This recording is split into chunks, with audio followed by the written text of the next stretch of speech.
वालिदैन को किया हुआ है महंगाई ने परेशान और बच्चों को किया हुआ है अलजेब्रा ने परेशान। तो घबराने की यार कोई बात नहीं है। आप देख रहे हैं मेरा YouTube channel solve with Naeem, मैं हूं आपका मेंटोर नईम अंजुम और आज हम स्टार्ट करने वाले हैं अलजेब्रा क्या होता है।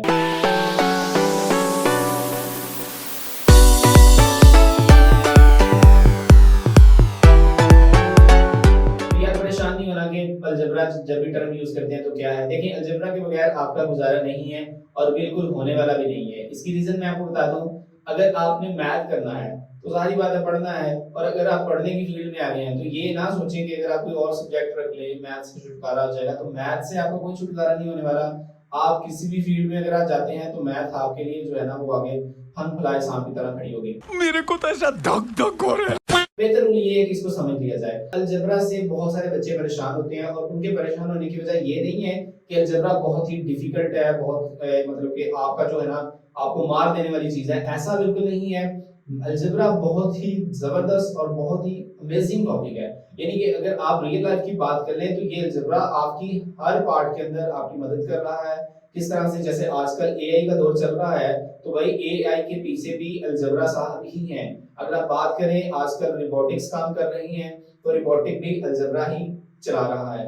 अगर आजकल आप गेमिंग इंडस्ट्री की बात कर लें तो गेमिंग इंडस्ट्री में जो कोडिंग हो रही है वो भी आपका अलजेब्रा साहब ही आपको दे रहा है।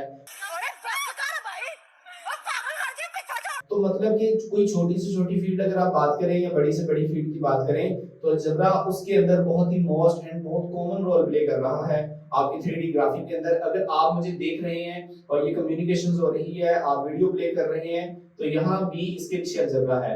अब ये तो होगी बात हमारे रियल लाइफ और टेक्नोलॉजी की। आप अपनी मैथ की बात कर लें, कैलकुलस के अंदर अलजेब्रा है, टोपोलॉजी के अंदर अलजेब्रा है, सेट थ्योरी में अलजेब्रा है, ट्रिग्नोमेट्री में अलजेब्रा है। आप बता के किसी भी मैथ की ब्रांच की बात करें वहां आपको अलजेब्रा देखने को मिलता है। तो अब क्या है कि जी अलजेब्रा को समझ लिया जाए। तो एक्चुअल में क्या होता है कि जैसे ही मैंने ज्यादातर स्टूडेंट देखे हैं वो इससे परेशान होते हैं, उनके परेशान होने की जस्ट एक सिंगल रीजन है, उनके बेसिक कॉन्सेप्ट्स क्लियर नहीं होते। लाइक अगर एक स्टूडेंट है उसने अपना एक पार्ट मिस किया हुआ है तो अब वो क्या कहता है, अब वो छलांगता है, भागता है अगले पार्ट की तरफ। अब क्या होता है कि वहां जो गैप मिस हो गया है, वहां जो एम्प्टी स्पेस आ गई है वो फिल करनी है, और वो फिल नहीं करेंगे आगे जाएंगे तो ना पीछे वाली चीज की समझ आएगी और ना आगे वाली चीज की समझ आएगी। अगर आप किसी भी क्लास से बिलोंग करते हैं, लाइक आप 5 क्लास के स्टूडेंट हैं या मास्टर क्लास के स्टूडेंट हैं, ये वीडियो आपके लिए बहुत ही इंफॉर्मेटिव रहने वाली है, क्योंकि हम स्टार्ट करने वाले हैं इस पूरे सेशन को बहुत ही बेसिक से। और हम ये देखेंगे कि एक्चुअल में कौन सी टर्म है, इसका क्या नेम है, ये कैसे यूज होती है और किस टर्म को किस नाम से पुकारते हैं, ईच एंड एवरीथिंग हम सब स्टार्ट करते हैं। तो फर्स्टली मैं इंट्रोड्यूस करवाता हूं कि अलजेब्रा साहब कहां से आए, किन्होंने अलजेब्रा को इंट्रोड्यूस करवाया मैथ्स के अंदर। तो जी हाँ, हम स्टार्ट करते हैं अब इसका इंट्रोडक्शन। तो चलिए शुरू करते हैं। तो अलजेब्रा साहब को मैथ्स में कौन लेके आया? अलजेब्रा एक अरेबिक ज़बान का वर्ड है अलजबर, जिसके अंदर से इसको निकाला गया है, और जो वर्ड इससे निकाला गया है वो मैं आपको बताता हूँ, बहुत ही प्यारा वर्ड है। ये हमारे एक पर्शियन मैथमेटिशियन थे जिनका नाम था अल-ख्वारिज़मी, और इन्होंने अपनी एक बुक के अंदर इसको इंट्रोड्यूस करवाया अलजेब्रा को। दिस इज अलजेब्रा और derived from Arabic word al जबर।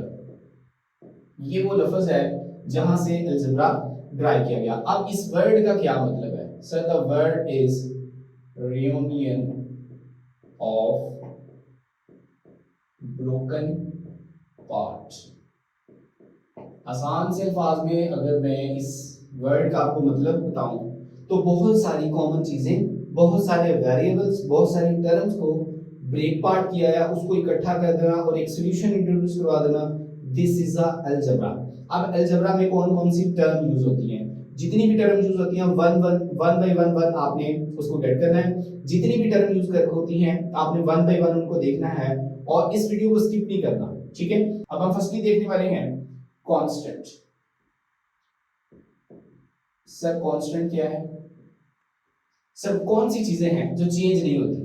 जितनी भी हमारी लाइफ में चीजें हैं जो चेंज नहीं हो रही, this is a constant. Like आप कह लें, यहां पर मैंने लिखा 2 5 8, this is a number, okay. कभी आपने ऐसा सोचा कि ये 2 की वैल्यू कभी कुछ थी कभी कुछ है? ऐसा कभी नहीं हुआ। अगर मैं बात करूं कि मेरे पास ये कितनी फिंगर्स हैं, मेरे पास ये 2 फिंगर्स हैं, ठीक है, दिस इज 2, यानी कि ये चेंज नहीं होने वाला। ऐसा नहीं होगा कि अगर एक स्टूडेंट आए और वो आके कहे सर ये 2 नहीं है ये 5 है, नहीं सर, टू जो है ये एक सैंपल है और ये कांस्टेंट है और ये यूज होता है उन चीजों के लिए जो चेंज नहीं करती, जो वेरी नहीं होती। तो कांस्टेंट वो टर्म्स होंगी सर जो चेंज नहीं होती कभी भी, उनको हम क्या बोलते हैं, कांस्टेंट बोलते हैं। अब नेक्स्ट हम टर्म डिस्कस करते हैं वेरिएबल। वेरिएबल क्या है?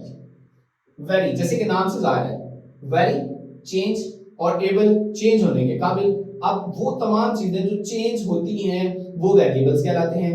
नॉर्मली हम डिस्कस करते हैं, यहाँ पर मैं आपको जस्ट समझाने के लिए ये नंबर यूज कर रहा हूँ x y and z। Otherwise x y z के बाद भी बहुत सारे वेरिएबल हैं और ऐसा भी है कि ये भी प्योर वेरिएबल नहीं रहेंगे। ये बात आपको मैं ऐसा ऐसा समझाता हूँ आगे, x y एंड z। अब कुछ क्वेश्चन सर ऐसे होते हैं जिसके अंदर x की वैल्यू 5 आ रही है, कुछ क्वेश्चन ऐसे होते हैं जिसमें x की वैल्यू चेंज होके 50 आ रही होती है, कुछ क्वेश्चन ऐसे होते हैं जिसमें x की वैल्यू भी चेंज होके 150 तक पहुंच जाती है। तो देखिए वो नंबर्स, वो सैंपल, वो लैटरल जो अपनी वैल्यू को क्या करते हैं, वैरी करते रहते हैं, चेंज करते रहते हैं, हम उनको बोलते हैं वेरिएबल्स। ठीक है, यहां तक क्लियर है। अब हम बात करते हैं कुछ ऑपरेटर की। नेक्स्ट है हमारे पास ऑपरेटर। सर ये ऑपरेटर क्या है? ऑपरेटर आपने देखा होगा, सुना होगा, इसका यूज भी किया होगा। This is a simple plus minus multiplication and division, this is all operators. ठीक है, दिस ऑल द ऑपरेटर्स। यहाँ पे प्लस और माइनस जो ये ऑपरेटर हैं ये अलजेब्रा में बहुत ज्यादा यूज होंगे क्योंकि ये हमें यूज होते हुए नजर आएंगे। ये मल्टीप्लिकेशन और डिवीजन ये शरीफ से बंदे हैं, ये आपको नजर नहीं आने वाले, इसलिए जो है वो प्लस और माइनस की बात ही करने वाले हैं। तो देखें हमने पहले बात की कांस्टेंट की, वेरिएबल्स की एंड ऑपरेटर की। तो देखें ये था हमारा कांस्टेंट, वेरिएबल एंड ऑपरेटर। अब मैं लिखने लगा हूं यहां पर एक another words algebraic expression. Expression जी, दिस वाला एक्सप्रेशन। एक्सप्रेशन किसे बोलेंगे? यहां पर एक सेंटेंस में लिखूंगा पूरा, बाद में वन बाय वन हम उसको डिस्कस करेंगे। 5x square plus 9b is equal to 2k plus 9। ये सर मैंने एक एक्सप्रेशन लिखा है, बट ये एक्सप्रेशन नहीं है, इसमें एक पार्ट एक्सप्रेशन होगा। अब हम डिस्कस करते हैं कौन सा पार्ट एक्सप्रेशन है और कौन सा पार्ट एक्सप्रेशन नहीं है। अब इसको पहले पढ़ते हैं। ये सर जो 9 है, this is a term. Okay, ये जो 2k है, this is an other term. It's 9b, it's also a term, and 5x, this one also a term. तो ये जो मैंने आपके सामने एक वैल्यू लिखी हुई है, इस वैल्यू के अंदर कितनी टर्म यूज हो रही है? 4 टर्म यूज हो रही है। तो देखिए यहाँ पर 5x स्क्वायर जो है ये एक टर्म है। अब आप कहेंगे सर ये जो 5 है this is a constant, and ये जो x है this is a variable, and जो ये 2 है दिस इज आल्सो कांस्टेंट। आपकी बात ठीक है, लेकिन इस वक्त ये पूरी की पूरी हमारे पास जो पूरे का पूरा वर्ड है, पूरे का पूरा लफ्ज है या सैंपल क्या लें, ये एज अ टर्म यूज हो रहा है। ठीक है, अब हम बात करेंगे ये 5 को यहाँ पर क्या बोलेंगे जी। अगर कोई वेरिएबल के साथ आपके पास यूं 5 या कांस्टेंट कोई भी नंबर आ जाता है, जैसे ये 5 है, तो इसको हम बोलते हैं सर कोफिशिएंट।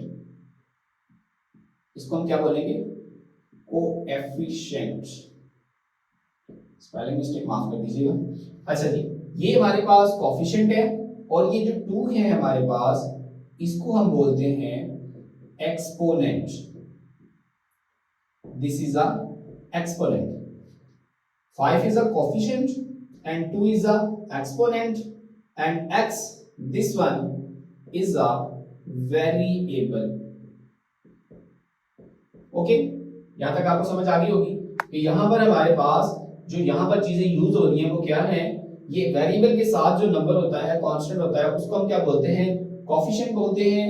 जो हमारे पास वेरिएबल के ऊपर कोई नंबर एज अ पावर की फॉर्म में लिखा होता है उसे हम बोलते हैं एक्सपोनेंट, और ये जो वेरिएबल है इटसेल्फ ये एक वेरिएबल है। ठीक है, अब यहाँ पर हमारे पास एक सेकंड टर्म है जिसमें एक वर्ड लिखा हुआ है 9 और साथ में लिखा हुआ है b।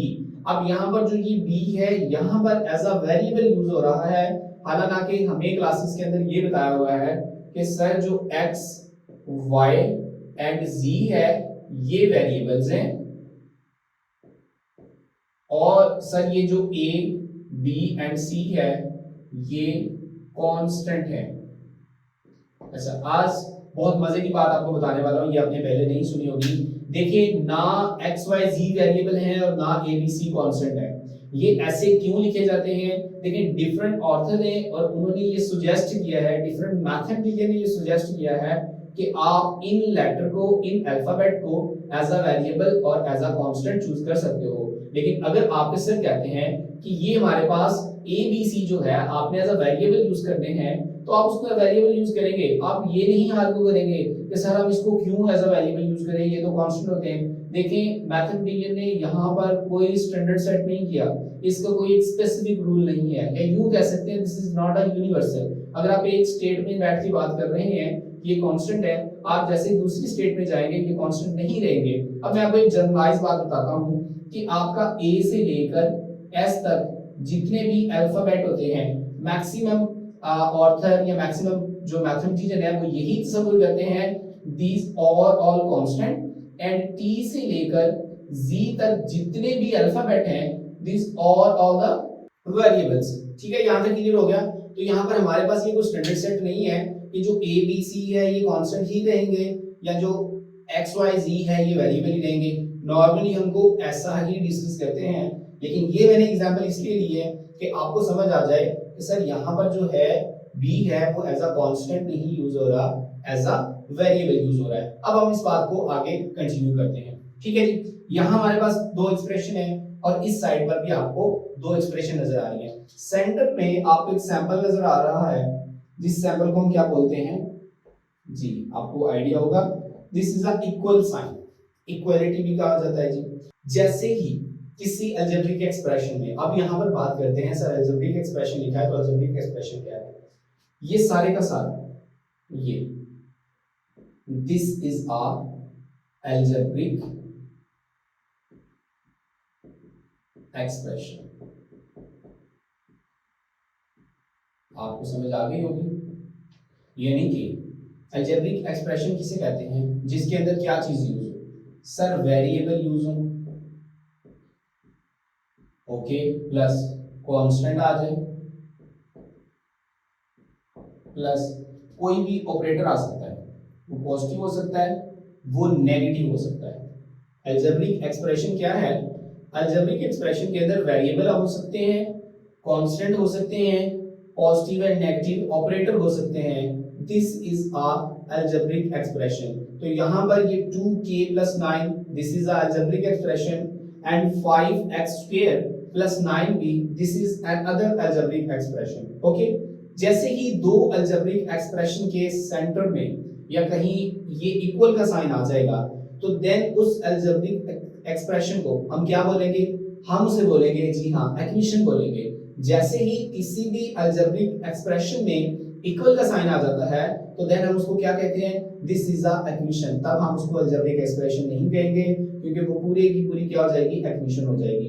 तो ये सारी टर्मिनोलॉजी जो हमने अभी यहाँ डिस्कस की है इसको हम क्या बोलेंगे, this is a equation. Okay हो गया जी, यहाँ तक क्लियर है जी। अब हम आगे स्टार्ट करते हैं, थोड़ा सा अलजेब्रिक एक्सप्रेशन के अंदर इन्हांसमेंट करते हैं कि अलजेब्रिक एक्सप्रेशन जो है इसकी कितनी टाइप्स हैं। ठीक है, इसकी हम 4 बेसिक टाइप्स को डिस्कस करने वाले हैं। वो क्या होती हैं, फर्स्ट ऑफ ऑल मोनोमियल जी, मोनोमियल टाइप, मोनोमियल एक्सप्रेशन।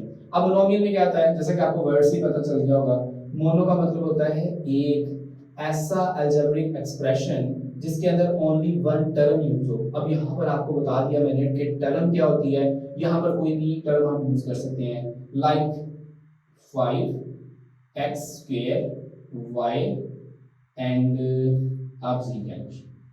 ये हमारे पास एक टर्म है जिसमें 3 वेरिएबल यूज हो रहे हैं, एक constant as a coefficient use हो रहा है और एक constant as a exponent use हो रहा है। ठीक है, तो ये हमारे पास क्या है, मोनोमियल एक्सप्रेशन आ जाती है। सेकंड वन हमारे पास है बायनोमियल, यानी कि ऐसी एक्सप्रेशन, ऐसा अलजेब्रिक एक्सप्रेशन जिसके अंदर हमारे पास 2x⁻³ y + 9, हमारे पास दो अलजेब्रिक एक्सप्रेशन में ऐसा अलजेब्रिक एक्सप्रेशन जिसमें हमारे पास दो टर्म यूज हो। तो हमारे पास एक ये टर्म है और एक ये टर्म है, और सेंटर में आपको क्या नजर आ रहा है, एक ऑपरेटर नजर आ रहा है। तो दो टर्म डिफरेंट और सेंटर में कोई ऑपरेटर आ जाए प्लस या माइनस, तो उसको क्या बोलेंगे, हमारे पास ये बायनोमियल हो जाएगा। देन हमारे पास है trinomial.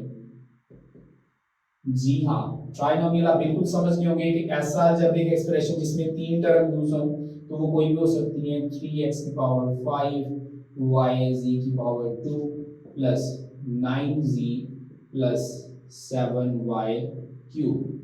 This is a trinomial, this is a trinomial expression.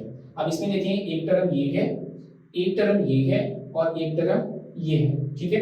अब हम बात करते हैं polynomial. This is a polynomial.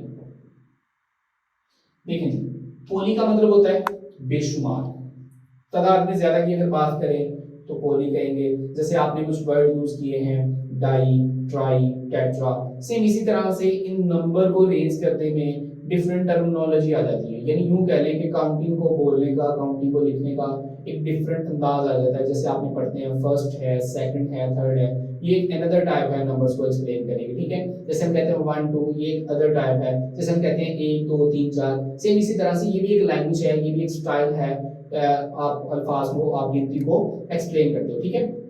Mono का मतलब होता है एक, बाई का मतलब होता है 2, ट्राई का मतलब होता है 3 एंड पॉली का मतलब होता है काफी ज्यादा या बेशुमार। एग्जैक्ट आप समझ गए होंगे कि यहाँ पर इसका क्या यूज है। यानी कि पॉलिनोमियल के अंदर ऐसी टर्म आ जाए जिसमें एक से ज्यादा जो है वो टर्म यूज हो, ठीक है। यानी कि तुम कह सकते हैं यहाँ पर 3 तक ट्राई है और इसके 3 से ज्यादा अगर हमारे पास कोई टर्म आ सकती है तो हम उसे क्या बोलेंगे, हम उसे पॉलिनोमियल बोलेंगे। वो कुछ ऐसे भी हो सकती है जी, 5 plus 9 plus 4x plus 3y plus 9c plus sorry यहाँ पर मैं एक्सप्लेन कर देते हैं, plus 5xy plus 9z square. अब इसके अंदर काफी टर्म है, ये कांस्टेंट तो अलग है, आप इसको ऐड करके लिख लेंगे। तो ये हमारे पास डिफरेंट टर्म है, इटसेल्फ ये भी टर्म्स हैं। तो ये हमारे पास अगर एक से ज्यादा या सॉरी आप 3 से ज्यादा कह लें, ये टर्म आ जाएगी, उससे हम बोलेंगे पॉलिनोमियल एक्सप्रेशन। अब यहाँ पर पॉलिनोमियल जो है ये डिस्कस करने वाली चीज है, क्योंकि पॉलिनोमियल कौन कौन सी चीजें हैं, कौन कौन से अलजेब्रिक हैं जो पॉलिनोमियल हो सकते हैं, और कौन कौन से अलजेब्रिक हैं, अलजेब्रिक एक्सप्रेशन है जो पॉलिनोमियल नहीं हो सकते, उसको ध्यान से आपने डिस्कस करना है। पॉलिनोमियल में आपने 3 बातों का खास ख्याल रखना है। वो 3 बातें कौन कौन सी हैं, अगर आपको उनका आइडिया हो जाए कि ये पॉलिनोमियल है तो आपने वो 3 टेस्ट करने हैं। अगर उस अलजेब्रिक एक्सप्रेशन वो तीनों टेस्ट में पास हो जाता है, वो तीनों टेस्ट पास कर लेता है, तो तब आप कहोगे this is a polynomial expression या पॉलिनोमियल फंक्शन। तो आइए देखते हैं वो कौन कौन से हैं। फर्स्टली हम एक्सप्लेन करते हैं उस पॉइंट की तरफ। अगर आपके पास कोई एक्सप्रेशन है, जैसे कि हम यहाँ पर कोई एक्सप्रेशन लेते हैं ax² plus 9b plus c is equal to 0। ये हमारे पास एक एक्सप्रेशन नहीं है, ये एक इक्वेशन है, ठीक है। अब हम देखते हैं इस इक्वेशन में ये पॉलिनोमियल फंक्शन बन रहा है या नहीं बन रहा। खैर अभी फिलहाल आप इक्वेशन में वाला कॉन्सेप्ट खत्म कर दें, आप इसको पॉलिनोमियल एक्सप्रेशन में लेके चलते हैं। तो देखिए आपके पास यहाँ पर पावर है, तो फर्स्ट थिंग इज दैट कि वेरिएबल के ऊपर जो पावर है वो कभी भी नेगेटिव ना हो। अगर आपके पास ऐसा अलजेब्रिक एक्सप्रेशन आता है जिसके अंदर पावर क्या आ जाए, नेगेटिव नंबर आ जाए, कौन सा, नेगेटिव नंबर आ जाए, तो आपने देखते कहते हैं ये पॉलिनोमियल एक्सप्रेशन नहीं है। नंबर 2, सेकंड पॉइंट की अगर हम बात करें, सेकंड पॉइंट इज दैट कि अगर आपके पास पावर है और वो फ्रिक्शन में आ जाए या रूट में आ जाए, या यूं कह लो कि आपके पास जो वेरिएबल है किसमें, जो पॉलिनोमियल एक्सप्रेशन में यूज हो रहा है, और उस वेरिएबल के ऊपर कोई रूट आ जाता है, स्केल रूट आ जाए, क्यूब रूट आ जाए, एनी रूट, या यूं कह लें कि पावर फ्रिक्शन में आ जाए। जैसे फॉर एग्जांपल आपके पास ax की power 1/2, this is a friction form, like another ax की पावर 3/4, ठीक है। अब यहाँ पर हमारे पास जो वेरिएबल है उसके ऊपर पावर क्या आ रही है, फ्रिक्शन फॉर्म में आनी चाहिए। तो वो फ्रिक्शन जो है अगर आ गई, अगर फ्रिक्शन आ गई तो वो भी पॉलिनोमियल नहीं होगा। ये हमारा सेकंड टेस्ट है। थर्ड टेस्ट ये है कि आपके पास जो वेरिएबल है वो एक्चुअल में एग्जिस्ट करना चाहिए। अब ये कहेंगे आप क्या बात है, यहाँ पर आपको ये नजर आ रहा है, ये क्या है, कोफिशिएंट है, a नेवर इक्वल टू 0। इसका मतलब ये है कि आप यूं भी कह सकते हैं, लाइक मेरे पास है जी 5, ये ओनली एक नंबर है, ठीक है। इसके साथ कोई वेरिएबल आपको नजर आ रहा है? नहीं नजर आ रहा। अगर मैं यहाँ पर एक चीज का इजाफा करूं कुछ इस तरह से 5 प्लस 0x, तो देखें ये रहा 5 ही है। 0x आने से ना किसी चीज का इजाफा हुआ है ना कमी हुई है, इसकी शान में कोई कमी नहीं आई, ना इसकी शान में कोई इजाफा हुआ है, ठीक है। तो ये 0x है, ये जस्ट हमने जगह फिल करने के लिए यहाँ पे पुट किया हुआ है, हालांकि ये एग्जिस्ट ही नहीं कर रहा। तो ये जो हमारे पास वेरिएबल है उसका जो कोफिशिएंट है वो एग्जिस्ट करना चाहिए, यानी कि वो वेरिएबल जो है वो इटसेल्फ एग्जिस्ट करना चाहिए। तो अब अगर आपसे कोई पूछ ले कि ये हमारे पास जो एक्सप्रेशन है बताएंगे पॉलिनोमियल एक्सप्रेशन है या नहीं है, पॉलिनोमियल फंक्शन है या नहीं है, तो आप सिंपल बताएंगे कि आपके पास ऐसा अलजेब्रिक एक्सप्रेशन जिसमें जो वेरिएबल यूज हो रहा है वो नेगेटिव नहीं होना चाहिए, वो फ्रैक्शन में नहीं होना चाहिए, और उसके साथ जो कोफिशिएंट लगा हुआ है वो कभी भी 0 के इक्वल नहीं होना चाहिए। अगर ये तीनों कंडीशन वहां सेटिस्फाई करती हैं तो आप बोलेंगे वो आपके पास जो अलजेब्रिक एक्सप्रेशन है वो कौन सी एक्सप्रेशन है, वो पॉलिनोमियल एक्सप्रेशन होगी। एक्चुअल में ये पॉलिनोमियल फंक्शन है, ठीक है। यहाँ पर मैं एक्सप्लेन नहीं करूंगा, हम जस्ट यहाँ पर इंट्रोड्यूस करवा रहे हैं बेसिक टर्म्स ऑफ अलजेब्रा, तो हम इसके मतलब ही पढ़ेंगे। एक्चुअल में इसके ऊपर हम अलग से एक लेक्चर बनाएंगे जिसके ऊपर हम पढ़ेंगे पॉलिनोमियल फंक्शंस क्या होता है, देन फिर इसकी टाइप डिस्कस करेंगे और फिर आगे हम इसको लेके चलेंगे। अच्छा, अब एक हमारी टर्म रह गई है यहाँ पर जिसको हम बोलेंगे डिग्री। हम डिस्कस अब करते हैं डिग्री ऑफ पॉलिनोमियल फंक्शन क्या लें या ऑफ अलजेब्रिक एक्सप्रेशन बोलें। हमारे पास कोई भी यहाँ से आप एक्सप्रेशन ले लें, लाइक आप ये लो, ये जो मैंने लिखा है यहाँ पर हमने यूज किया था एक्सपोनेंट है 2। आपके पास कोई भी अलजेब्रिक एक्सप्रेशन आता है, आपके पास कोई भी इक्वेशंस आ जाती है, आपके पास कोई भी अलजेब्रिक सेंटेंस आ जाता है। अभी सेंटेंस भी हम डिस्कस करेंगे। सेंटेंस क्या होता है जी, पहले हम डिस्कस करते हैं कि एक्सप्रेशन अगर आ जाए और उसमें हम कैसे कह सकते हैं कि इसकी डिग्री कितनी है। एग्जाम के अंदर इस तरह के क्वेश्चन आ जाते हैं और आपको कोई क्वेश्चन दिया जाता है, कोई भी सेंटेंस दे दिया जाता है और पूछा जाता है बताएं इस इक्वेशन की कितनी डिग्री होती है। तो देखें जी, हमारे पास अगर कोई सेंटेंस है लाइक हम लिखते हैं यहाँ पर 59x square plus 44x plus 3, this is the algebraic expression, okay.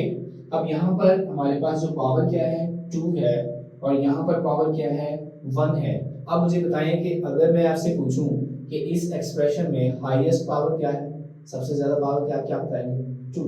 यहाँ पर हाईएस्ट पावर क्या आ रही है 2 आ रही है, तो इसकी डिग्री क्या होगी, इसकी डिग्री 2 रहेगी, ओके। आपको अंडरस्टैंड होगी बात।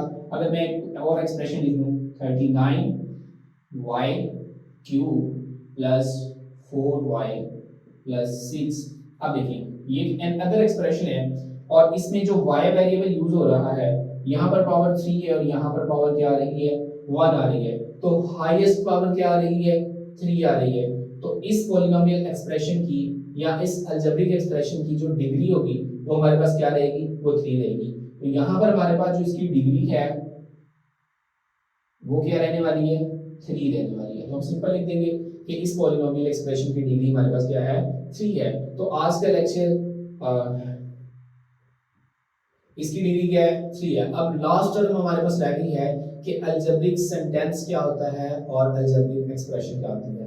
देखिए आपके पास जो अलजेब्रिक एक्सप्रेशन है, अगर डिफरेंट अलजेब्रिक एक्सप्रेशन में इक्वल का साइन आ जाता है तो आप उसको कहते हैं दिस इज अ इक्वेशन। क्या बोलेंगे आप उसको, अगर इक्वल का साइन आ जाएगा तो आप उसको क्या बोलेंगे कि ये हमारे पास क्या है इक्वेशन है।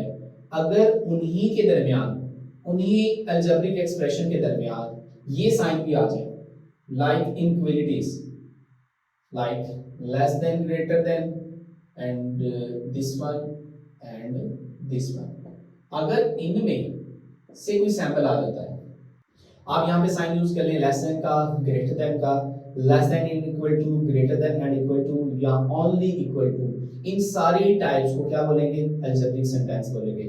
तो जी एक क्वेश्चन तो आया होगा सर यहाँ पर आपने ये भी कह दिया कि ये हमारे पास इक्वल का साइन भी आ सकता है, तो ये अलजेब्रिक सेंटेंस है। जी हाँ, जो आपके पास इक्वेशन है जिसके अंदर इक्वल का साइन यूज होता है, ये इटसेल्फ एक अलजेब्रिक सेंटेंस है, ठीक है।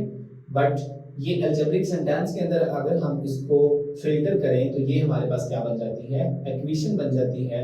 और अगर हमारे पास हम लेस देन और ग्रेटर देन के साइन को देखते हैं, या less than is equal to या greater than is equal to को देखते हैं, और इनको ओवरऑल हम बात करें और ये किसी भी अलजेब्रिक एक्सप्रेशन, दो अलजेब्रिक एक्सप्रेशन के दरमियान में यूज हो रहा हो, तो आप इसको क्या बोलेंगे, this is a algebraic sentence. Okay, I hope so कि आपको आज की ये वीडियो अच्छी लगी होगी और आपके बहुत सारे जो कॉन्सेप्ट हैं regarding two names, like constant किसे बोलते हैं और ये क्या फलसफा है, वेरिएबल किसे कहते हैं जी, ऑपरेटर क्या होता है जी, एक्सप्रेशन क्या है, उसके बाद हमने बात की कोफिशिएंट की, एक्सपोनेंट की, उसके बाद हमने बात की है अलजेब्रिक एक्सप्रेशन क्या है, इसकी टाइप्स कितनी हैं, कौन कौन सी टाइप्स हैं, फिर पॉलिनोमियल जो एक्सप्रेशन है उसका क्या रोल है उसको फाइंड करने के, या कोई भी अगर एक्सप्रेशन है तो उसमें कब कह सकते हैं पॉलिनोमियल है या नहीं है, उसके जो 3 स्टैंडर्ड रूल हैं उसको चेक करने के लिए, टेस्ट करने के लिए वर्बली से वो हमने डिस्कस किए हैं। फिर हमने देखा है कि अलजेब्रिक एक्सप्रेशन किसे कहेंगे और अलजेब्रिक सेंटेंस किसे कहेंगे। इन तमाम तर बातों को नोट कर लीजिएगा, आगे आपके बहुत काम आने वाली हैं,